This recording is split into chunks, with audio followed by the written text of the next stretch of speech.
when you think about kind of all the interactivity that you've been involved with, what's the key thing that people have really resonated with? I mean, the most common we see is comments. Like comments is the thing Hmm. that's the first step of this. And one thing I wanted to annotate from what I talked about earlier is I mostly work in live. I've worked in live for the last 15 years, so I think about interactive as live. But before Hmm. that, we did a ton of work in the early aughts of interact. We really thought that interactive TV would move faster than it did.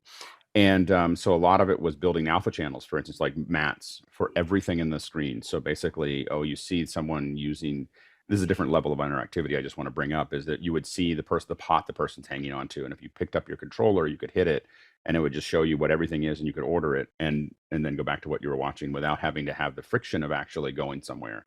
But that was for us 20 years ago, and we built a bunch of tests and for some folks, and then that kind of just went away. But it's hard to send those mats out. I think that when we look at interactivity, that had a lot of positive response because people didn't have any friction between when they saw something and when they bought it. So that's another layer of interactivity that hasn't happened yet in any kind of mass form that we think is going to be very compelling as that moves forward.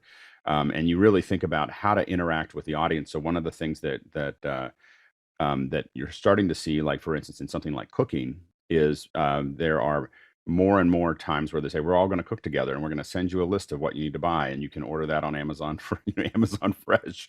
And so we can tell you that there's an appointment to go to, there's something to do, and you're going to do it with somebody, but you're going to need these tools to do it, and there's a commerce opportunity there. The So, but so realistically, though, the interactive feature now that you think is more kind of Okay, compelling is the chat feature, the or chat is feature is the most common. So the the most most common? compelling, Okay. what I will say is the most compelling is to have a positive impact on the actual video in real time. Okay. We kind of view this as right now as fissionable material because we can't actually control it. Every time we turn it on, it has so much impact that it usually takes down our streams. It rips things apart. So what I mean, as an example, is we had a flamethrower.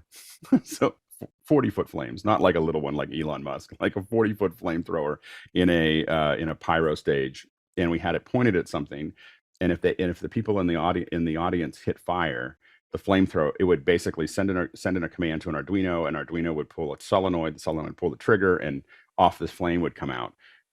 We had a lot of people watching, and the first time they got to it, it's pretty slow. It took a little while for the flamethrower to go off, but as soon as they understood what happened, we got to 140,000 interactions 140,000 interactions a minute, of people hitting, just going crazy trying to get this flamethrower to go off again.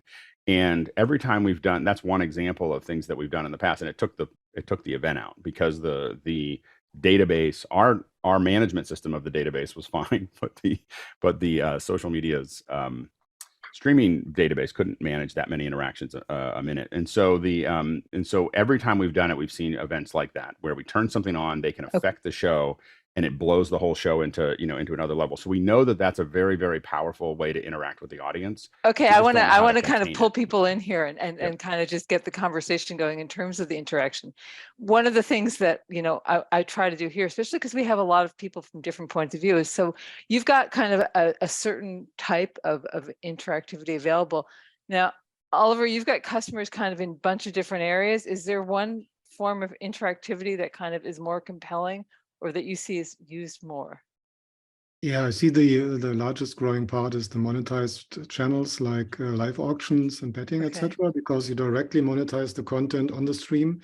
So it's not like indirect to get more eyeballs, more visitors, and more a larger audience on your content, but directly you can monetize your content 24/7 by getting paid services around that. So that's a great challenge, and that really needs to be close to real time compared to other interaction, like which can maybe take 5 seconds for commenting, that might be higher latency acceptable. So there are also different dimensions in terms of technology requirements for these different kinds of applications.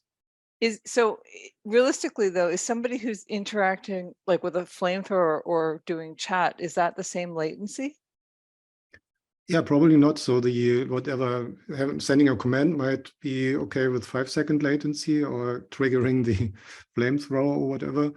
I don't know if that's real time, but you need to get it back and forth. So it's in two Hmm. directions. and doing a bet or a live auction or something that needs to be directly in real time, also compared to the real audience, which is on the site, for example. So that's different levels of latency I see here, and different levels of interactivity. Okay. Brian, we talked once about what you were doing in terms of interaction, but what about the most popular version of interaction that you're seeing, that you're delivering already? See, I think for me, it's going to be a little bit different because I'm not going to have one flavor of interactivity. It's really going to be relevant to the content that is the core content, right, that you're watching. Because we look at interactive as complementary content or value-added content, ultimately. So if you're watching, I'm making this, let's say you're watching a concert, right?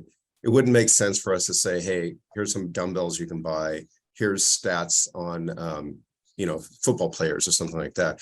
We want to make sure that whatever we present in that interactive layer is relevant to that core content. But I also want to add, and this might be different from the other folks on the panel. For us, we typically think of interactive as an interactive overlay layer or LBAR type of presentation layer. So it might be different. I mean, I think there's going to be different motivations. There's going to be different ideation that is inherent to what you are trying to do as your business, as your brand. With us, we're going to be a little bit more generalized, and we're going to focus in though on the specific content that we're overlaying or that we're squeezing back and putting the LBAR against. So it's all a matter of relevance.